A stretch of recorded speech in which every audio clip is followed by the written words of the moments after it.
Check, check, check. Okay.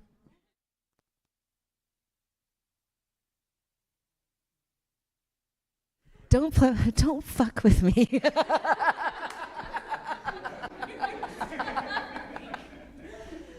We're getting casual around here. Comfortable. It's comfortable. Just after my blunder, I don't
Check, check, check, check, check. All good? Does Naz need to be on already, or you're going to turn her on when she starts? You want to give a shot? Check, check, check. I guess. Yeah. I guess, yeah, it works. Okay. We're fine. Okay, everyone. Thank you so much for coming today. My name is Jake Moore. I'm the director of the University Art Galleries and Collections here at University of Saskatchewan, assistant professor in art and art history in the School for the Arts, as well as co-director of the MFA with my colleague Cameron Forbes, who's here with me today. Before we begin our event today, I want to acknowledge that I live and work on Treaty 6 territory and the ancestral land of the Métis. I offer my respect and deep gratitude to the Nahiawak, Muskekowak, Nihitao, Lakota, Nakoda, Dakota, Soto or Anishinaabe, Dene, and Métis. The past, present, and future ancestors of this land, because these lines are not of the past but hold great futurity. Knowing that the past is the present and the future too, I wish to affirm our relationship with one another and seek to deepen its connection as one of legitimate reciprocity, bounded in the simultaneous action of learning and unlearning as we come to know what it means to be responsible and planetary in our interconnection. I'm happy to welcome you today to Making Public, the third iteration of it. It's an annual program of research presentations by our MFA candidates as they prepare for their theses. In the fine arts, the thesis is in the form of an exhibition. Talk and text are methodologies that support and engage what we do. As a practice-based form of research, artists make thinking and think-making. Ordinarily, at this moment, I would introduce the candidate supervisor, and someone else would come to speak, but this time I'm lucky and it's me. So I'm Naz's supervisor. So please welcome me to introduce.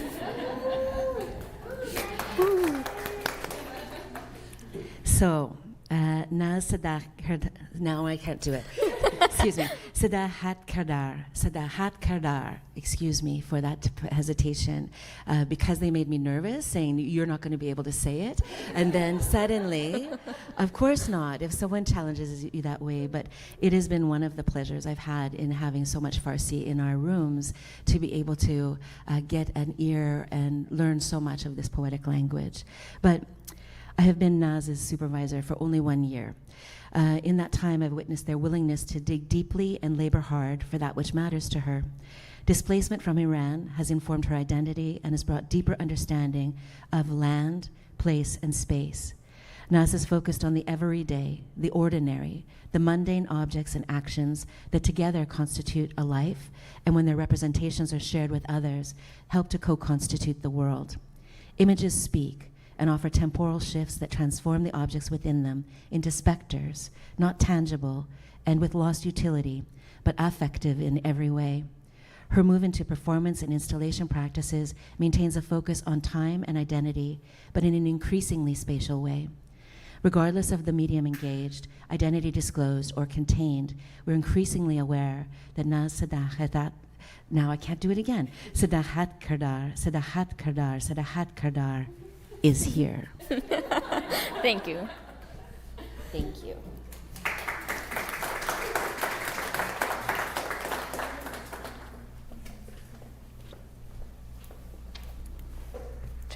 Okay, it works.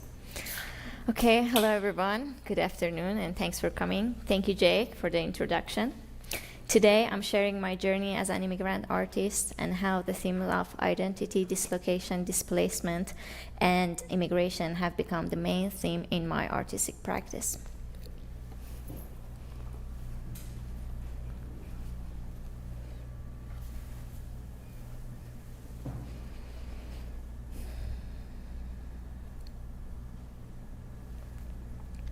I was introduced to photography since childhood through my father, who was an engineer.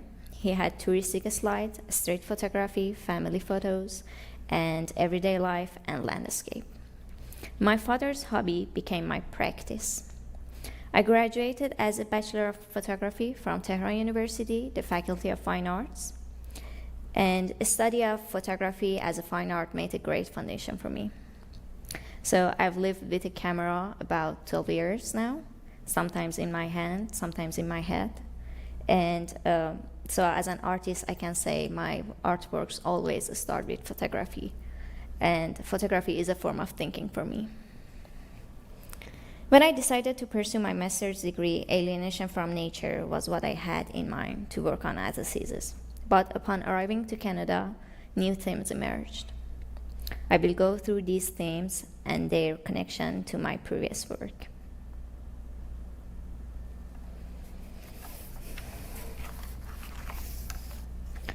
One of the key themes in my work has been everyday life. Although it started as merely a course assignment in my bachelor's unit in 2016, it was the first themes that appeared in my work here, as my everyday had shifted.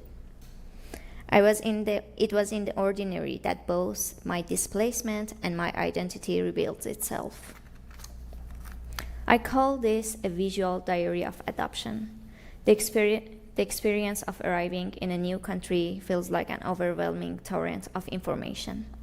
Even simple daily chores like doing groceries now takes a lot of energy, and you have to resist and continue.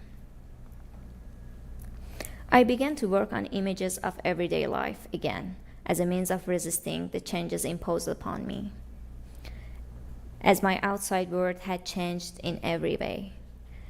Asserting the presence of my habits, my ways of eating, my ways of setting a table for myself, helps me to find the strength in this new place without letting myself be eroded in its path. My father's photographs were always of himself, his family, and his values. Mine have taken on this task with new urgency.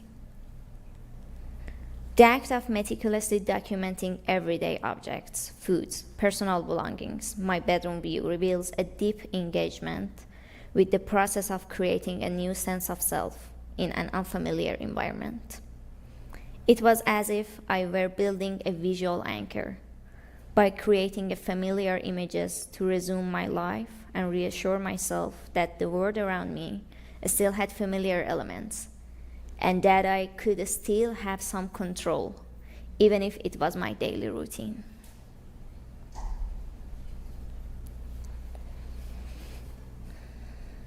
You will see there are big contrasts between these two projects. While the theme is the same, as in the new ones, the everyday object, a plate, an eaten meal, a few hairs rubbers, or so on, are isolated against the clear background. With more minimalist appearance, they are somehow resembling the photographer's current situation and experience. Soon we will see how this series gave birth to 3 different projects.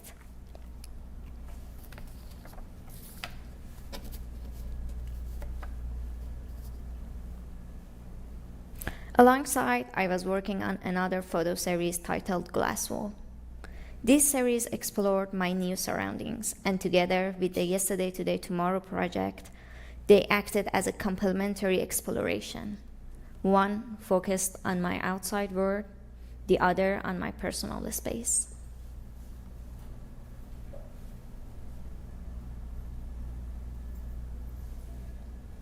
Each photograph serves as a visual record of my presence, a small act of claiming a space and ownership of the place that I'm living in. However, by focusing on the glass panes, I simultaneously challenged that assertion. These invisible walls create a barrier, hindering real interaction with the new world. The distance may seem a few millimeters, but in reality, it represents a far greater distance. The bus stop itself becomes a symbol of both arrival and departure, picturing my own transient experience here.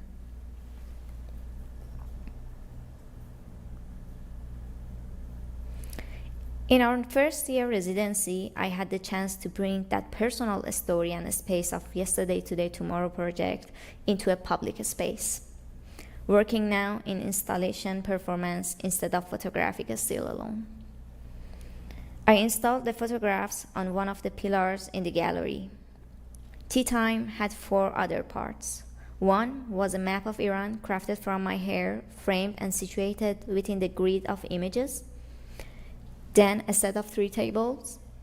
One table placed right beside the pillar of images, where I offered tea to visitors and performed as their server. Second was a display table showcasing an array of used tea bags under glass that I have been collected over time, some from Iran. Finally, there was a third table, empty at first, which gradually filled with the tea bags visitors had taken from the cup of tea I had served them. Their own used tea bags, wet and dripping, sat in alignment with years of my own sipping, now leaving unique marks of their own presence and our actions together.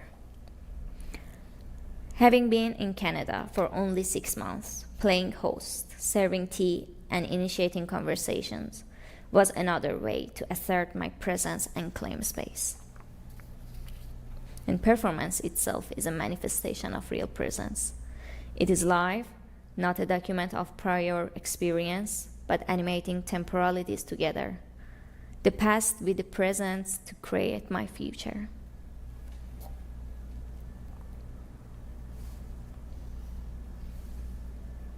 It is interesting that the use of maps showed up in my work from then on. Maps can represent contrasting concepts. They might depict a sense of belonging, but also reflect the politics, authority, and power dynamic of nation-states. At the first glance, the map beside the everyday life photos suggests a sense of belonging to my home country. It is made with a thread of my hair, a fragile, soft, and delicate material that used to be a part of my body, creating a shape that represents politics, power, and control. This contrast is integral and iconic.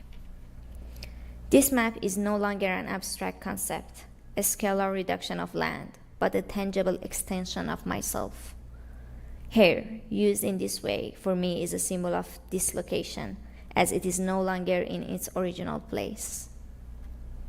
What's more, I believe my hair is a living archive or a diary, because every day when I'm looking at myself in mirror, I can see from its growth, from where it was dyed, how long I've been in here in Canada.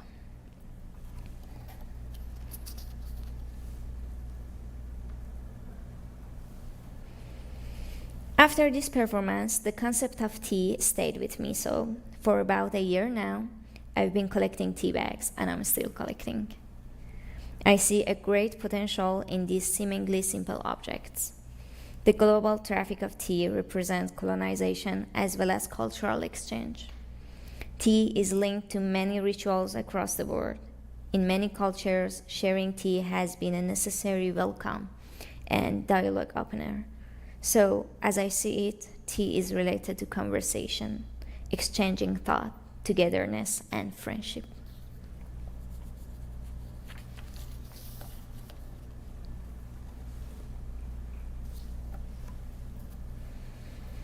An immigrant crossing borders carries 2 important things in their hands, a passport and a luggage. Sometimes these items become more important than the person and may require greater care than their owner's well-being. This interconnection of value, and how it is shifts in this passage is why I decided to explore them more in my work. The passport represents Thun's official identity, but luggage is different. It contains the personal items that reveal ourselves and protect our bodies. Let's begin with the passport and identity. The passport is an essential document of identity, required for various forms of bureaucratic work that allows one to travel, access banking, and enter schools. Passport photos usually claim to represent a neutral, unbiased, and natural image of the passport holder. However, it's inherently limiting, a standardized 2-dimensional representation that strip away individuality, reducing a person to a set of biometric data.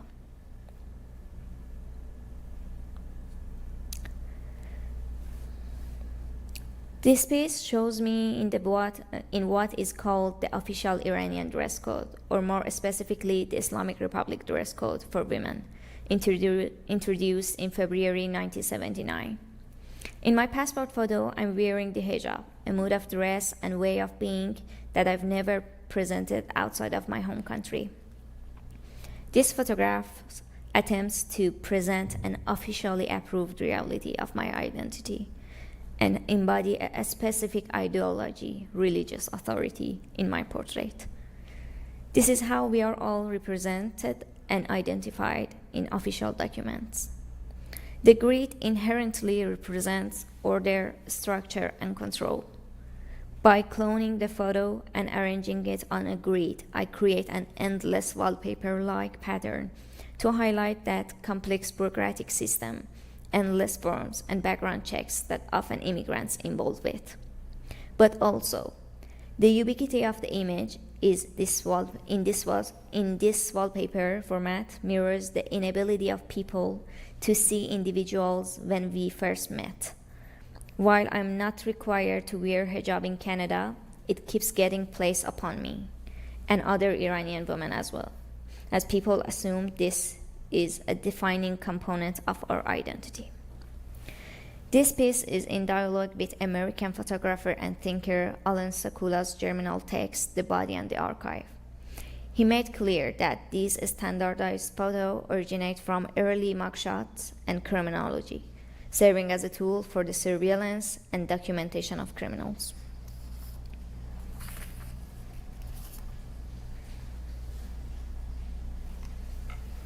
In a stark contrast to the passport photo, which present an officially approved and ideologically charged representation of my identity, I create other pieces with used cotton swabs and a Starbucks cup filled with my hair strands that I've been collecting over time.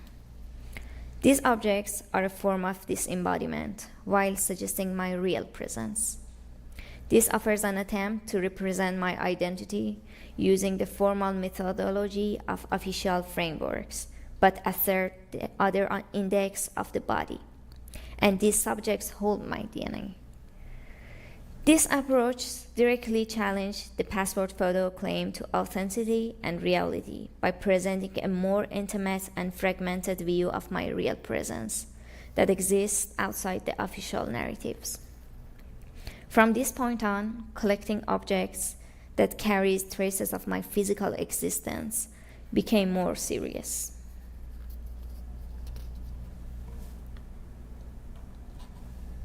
Now it's time to talk about the luggage. Luggage holds the owner's belongings, souvenirs, and memories, the tangible embodiment of their personal history and identity. Luggage is not just a container, it is a bridge between homeland and the destination country. The relationship between a passenger and their luggage is so complicated. I want to tell you how the luggage story begins even before the journey itself. From the time of its purchase, you are looking for a suitcase that is both incredibly strong, yet light enough that its weight doesn't displace the precious items you want to bring. This is not a short trip, you have one-way ticket. Then there is packing and unpacking, carefully weighing it several times to meet airlines' restrictions.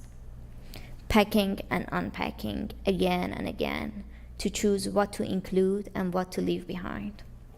For me, 23 kilograms. It's shaped by the immigrant's choice, the weight of life reduced to fit within the suitcase.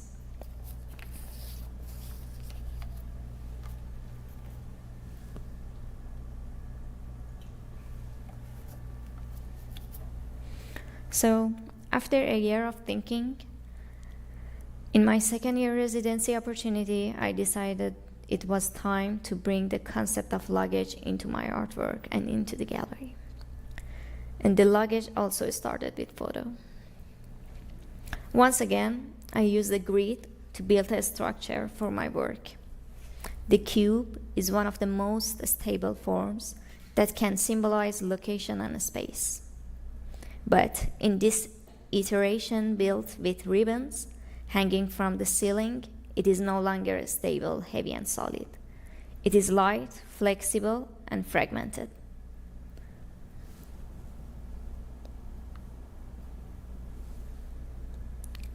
Under this colorful cube, I put a piece of luggage on a map of Iran, cut from the red felt underneath. Here, the suitcase is open, because I wanted to create an uncertain situation. It is not obvious whether it is ready to be packed, or it is already unpacked, or maybe it is open for new possibilities. In dialogue with this central assemblage, there are 3 maps on the wall. These maps, a map of Iran, Canada, and the world, are embroidered tin bags. I think I need to elaborate more on maps as a material in my work here. When thinking about location, belonging, and displacement, map is one of the first symbols that shows up. While I was sewing them, I was wondering, depending on your country of origin, situation, political tension, or even your race, how these solid borders change their nature.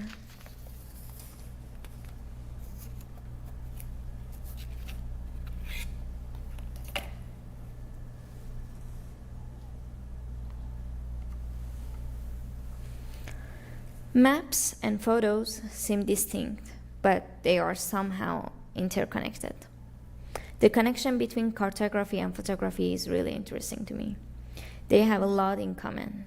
Both create visual records to represent an object or circumstances, that both they involve abstraction, although the degree of which is different between them. This abstraction allows them to create their representation of multidimensional world on a flat surface. They both allow their author to choose what to include or ignore. Although they claim to present an objective and unbiased picture, they reflect the power structure that creates and controls authorities and territories. Both media have served crucial roles in documenting and recording information and misrepresentation of our world and ourselves.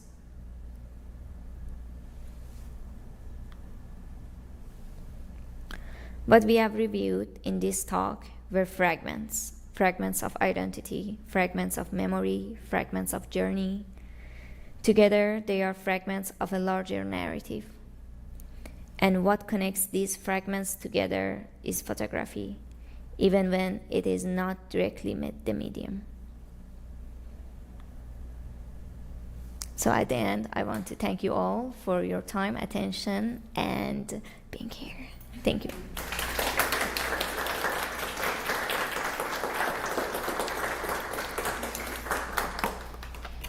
Thank you so much. Thank you. I'm wondering if others in the room have some questions after that presentation or comments.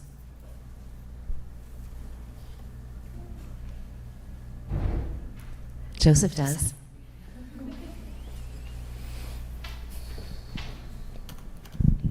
Thank you. Thank you, Naz, so much. It was such a wonderful pleasure to see your work. I wanted to talk to you specifically about the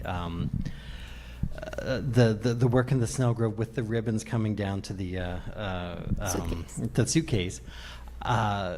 Maybe not a question, but just I thought it was interesting how you've taken these ribbons, something very colorful and pretty and decorative, but the way you've used them is that because they're surrounding the suitcase, whether you're packing or unpacking, you can't get to it. Yeah. It's been stuck inside.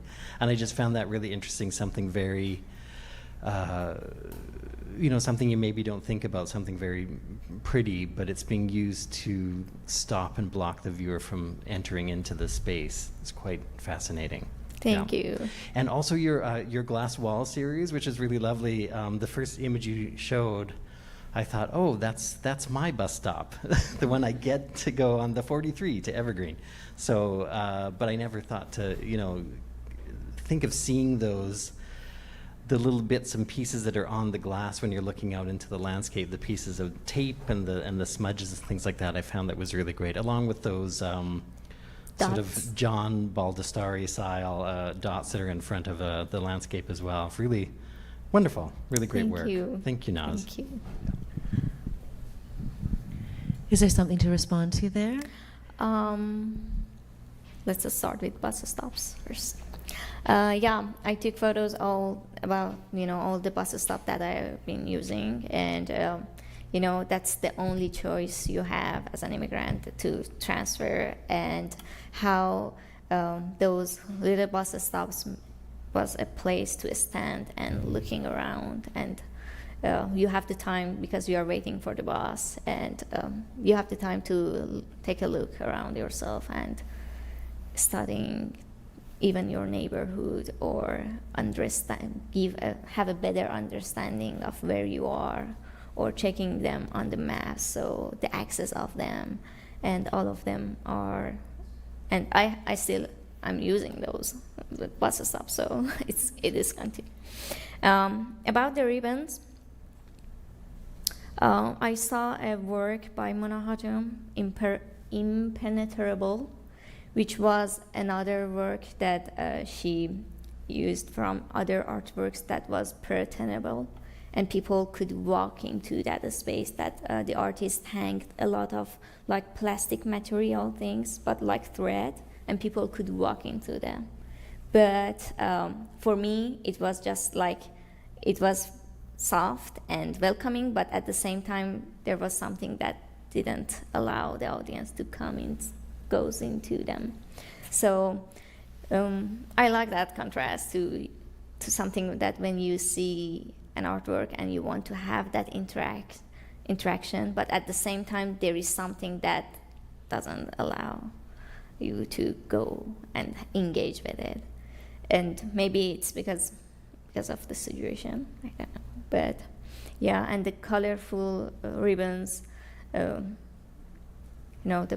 variety, and these days I'm more into use colors in my work. But yeah, it just was something that came up in my mind before starting residency. It wasn't something that I had in my mind before and thinking about it. It was just an idea that came up and I grabbed it. So yeah.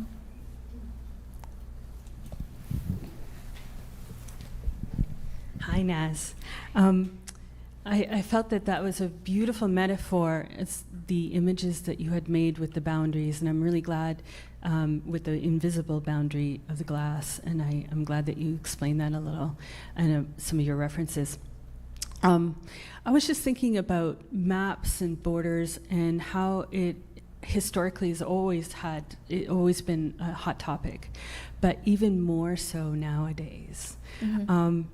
And I was just wondering, while you were doing some of your creative research, looking into those maps and then choosing maps of Iran and how to embroider those, in your experience, did you see different variations of sizes of countries in your exploration of those? And the reason why I ask is that depending on who the publisher is or who is producing the map, sometimes those maps will exaggerate one country or another depending on its importance to, you could say, the publisher. So I'm just curious if that was something that you noticed in your creative research. Mm-hmm. Studying of maps is something that I'm working more recently these days, but I want to have more focus on them after this point because of my final exhibition. And I want to continue to work with maps. And for example, when I was working with the map of Iran,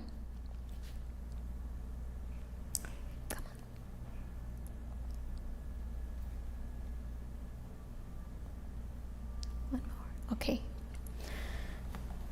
When we are thinking about borders and maps, for example, there are some maps when you are searching the maps of countries, and specifically here, maps of Iran, the seas sometimes doesn't include.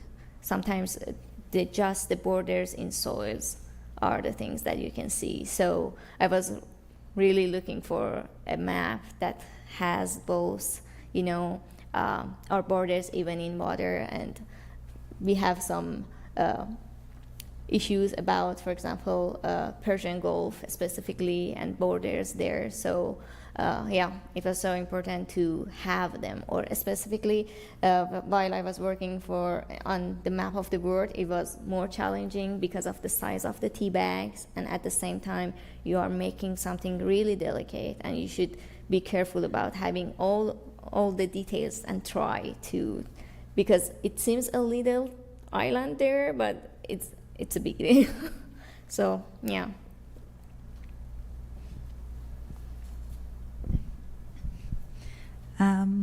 This is a question that's following from Joseph's, but also Allison's. And I hear you saying maps and borders quite often, but they strike me as very different. A map is a picture, it's an abstraction. It's generally two-dimensional, although sometimes in a globe, but versus a border, which is a three-dimensional reality. It can also be a topological feature, something that exists in the mind.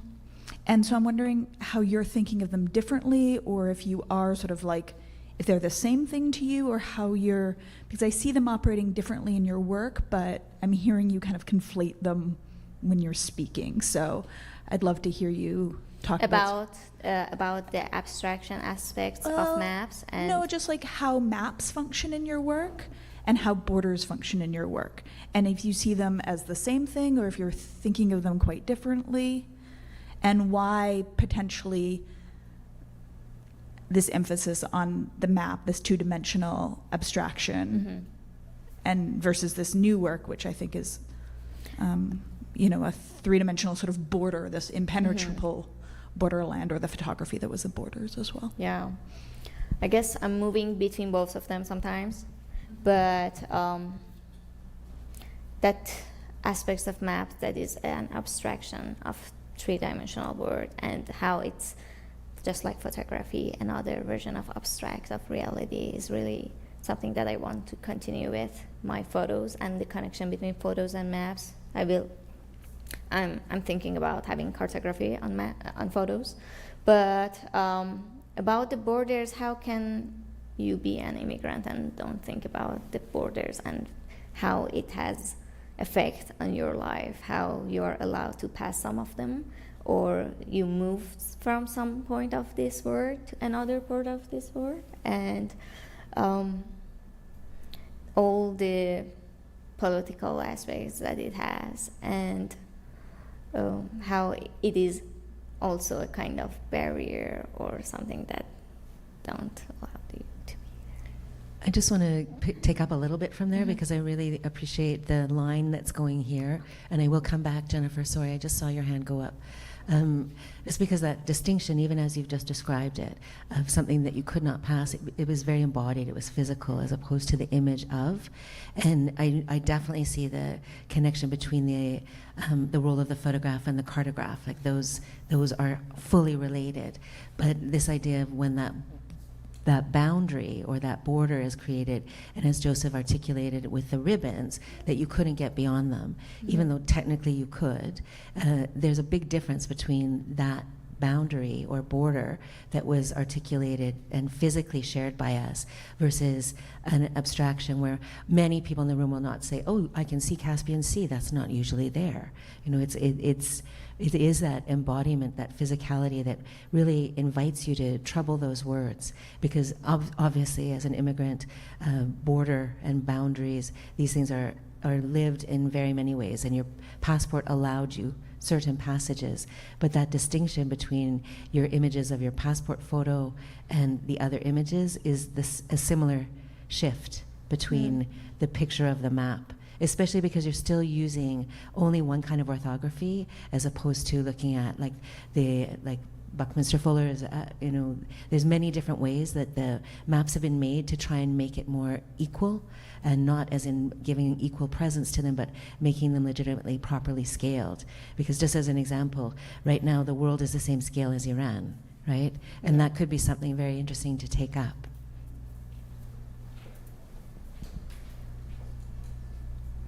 Hi, Naz. I really enjoyed your presentation. Thank It's you. great to see your work, and I think you did a great job sort of consolidating all of your ideas and articulating about each piece, and then to see a kind of trajectory, from, your previous work to what you were doing last year and where you're going. So I really enjoyed that. My question is about the use of photography and it seems primarily you use it as to kind of document and these mundane moments, things that you're collecting. You documented your performance. And then the newest work, Hello World. I wonder if you could put the Hello World image up. And I'm just curious because it feels like there's a bit of a shift with the way it's almost staged, the way that you're placing these objects, rather than recording, more kind of everyday things. So I'm just curious, do you see it as kind of staged, or how are you approaching it? Are we going to see more kind of performative works or performance? So I'm just kind of curious, and what I see is a bit of a shift in the way that you're working with the map and then the luggage. Thank you.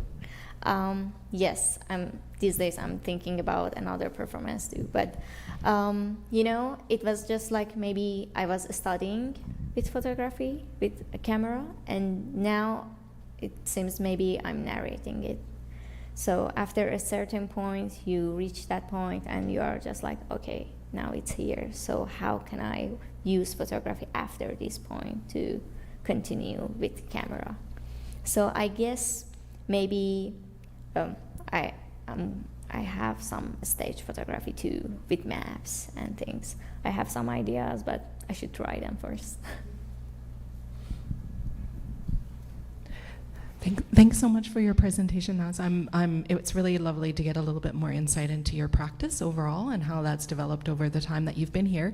This kind of ties into some of the questions that we've just heard, but a comment you made about your recent exhibition in the Snell Grove for the residency, you mentioned that you still saw your installation and this work as functioning as a type of photographic work, that it all connects to the photograph. And I think you've answered part of this with your response to Jennifer's question. But I'm so curious about that because for me, I wouldn't land there if I saw this out of context of your work. But I'd love for you to maybe articulate a little bit further how you see this functioning as a type of photograph. And then I guess the next question is, does the photograph, because it's come from a familial experience from your family at home, is that something that you're holding on to for that emotional connection to home? Is it something that you feel is important at all? Or do you feel like eventually you may even step away for needing to define things through the lens of photography? Wow. I guess you had 3 questions in different parts. So for continuing photography and how it makes me kind of, I'm related to my homeland, yes, maybe, because most of the years that I've been taking photos is back there. So all of the archives I have, all of the projects of photography that I have are from Iran, most of them. So yes, and I studied photography in Iran, in Tehran University. So after being there for 5 years, 4 years, how that makes kind of foundation for you to look at the world and understand things through photography is something that you cannot just deny it or put it back. But about this work and its relation to the photography, when I install them and then start to use the lights for casting, and those shadows and arrays of ribbons that are shadows of casting light is something that light is the main thing in photography, and how the cast of light makes something appear on paper and work it. So and also I'm putting that grid on top of a land. So the connection of cartography and photography is something that we can, I guess, as an artist, I can see that there. But yeah. Did I answer your question? Okay. I guess that last question was, if you feel like this, because it seems like it makes a lot of sense when you're talking about it this way, but it also seems to me that photography acts as a way of creating a map or creating borders, because it allows you to contain or define certain things about your practice. So I'm also curious about whether, and I think this connects also to that emotional question that we, connection that we have to things, and I had this to myself from starting out as a painter and then kind of traversing in various ways away from that, but still considering myself to be a type of painter. Mm-hmm. So I'm just wondering if you feel like, if it's important for you to define yourself as a photographer, or if you feel like through this process of exploring these different ways of working with light and all of that, if you feel like you might at one point not consider yourself a photographer. I don't know why I'm curious about this. I just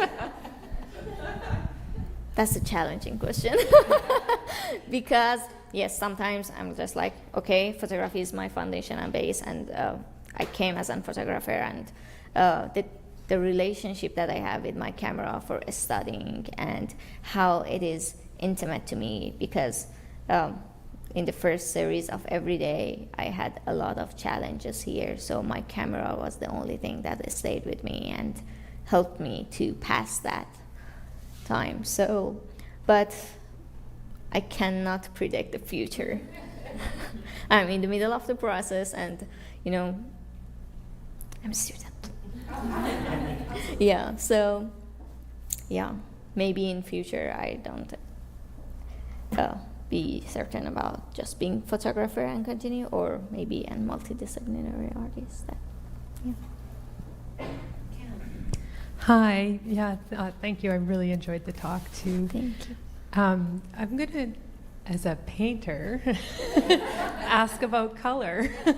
And I think Joseph touched on, and you did in your answer too, about how you're interested in color in maybe a different way than you have been in the past. And I really note it too. I think in terms of photography, you were working in terms of archive and how light played in space seemed to be a continuing thread, and there was color in many elements, but it was more about the light than the color.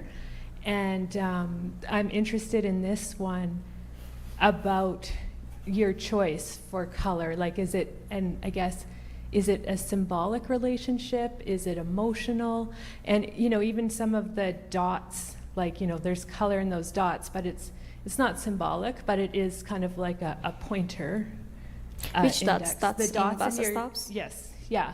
But this one has more color than any other, and I think that in that way it moves from photography to, are the way you work with photography, I might say, in that it's, yeah, and I wonder about, are you getting joy from the color, or is it about pleasure? Is there things that are happening with your experience there? Yeah.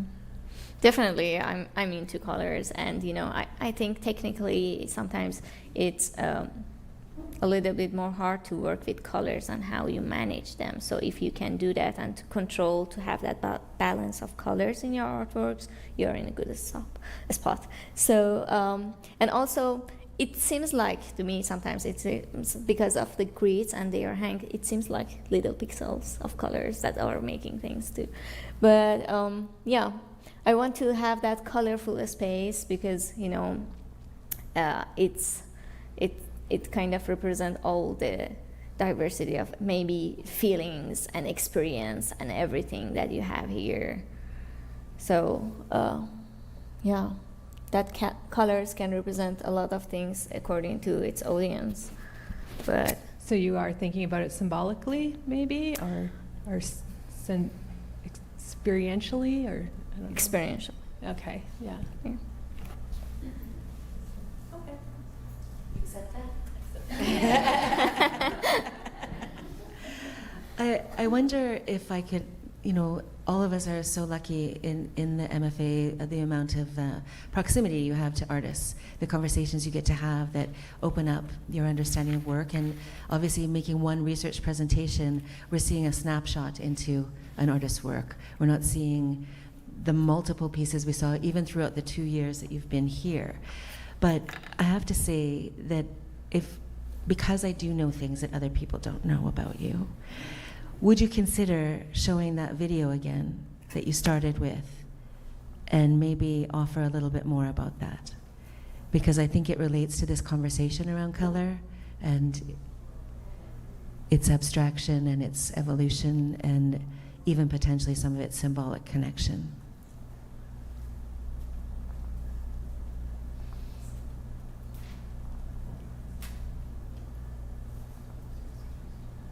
You're getting the whole thing in slow-mo now, which was Yeah, not- because it was second slide. And then we should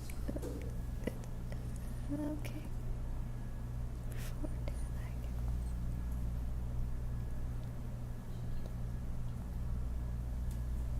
there's a little delay.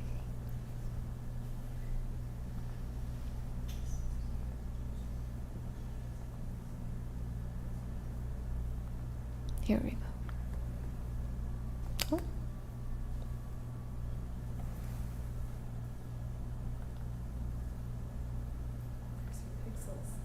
Can you play that video? Can it be played? Do you play it or she plays it? Let me just. Okay. Mm.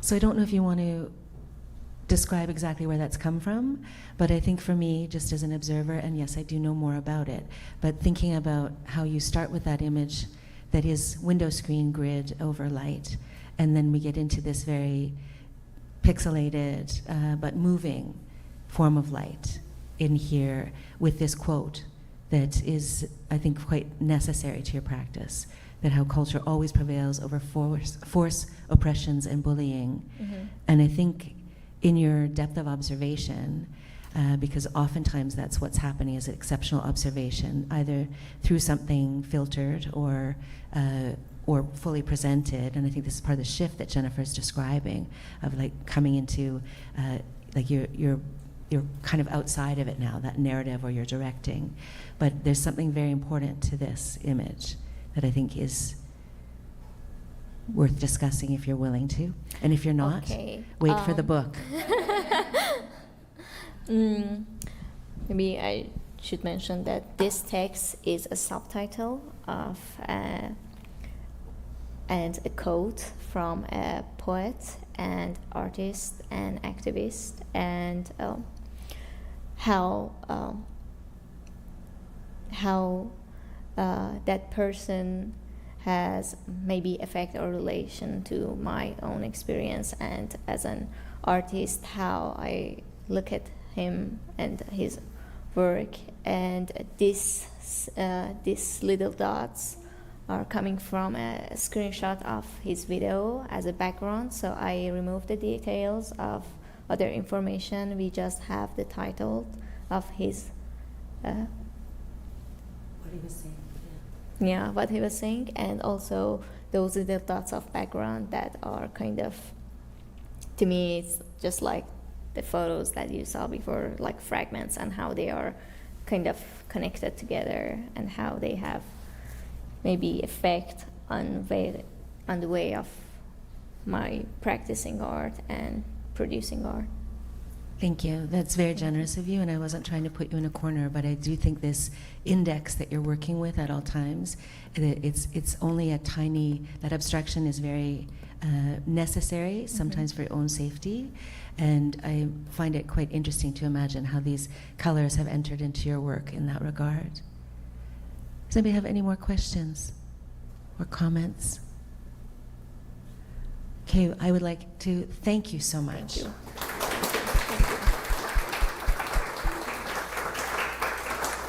And to thank all of you. And next week is number 4, Gabriela. So please come back. These conversations have been really remarkable, and I'm very pleased to have you all here with us. And I just really pleased to have you all here. Thank you so much. Thank you. No, thank you. You did great. Thank you.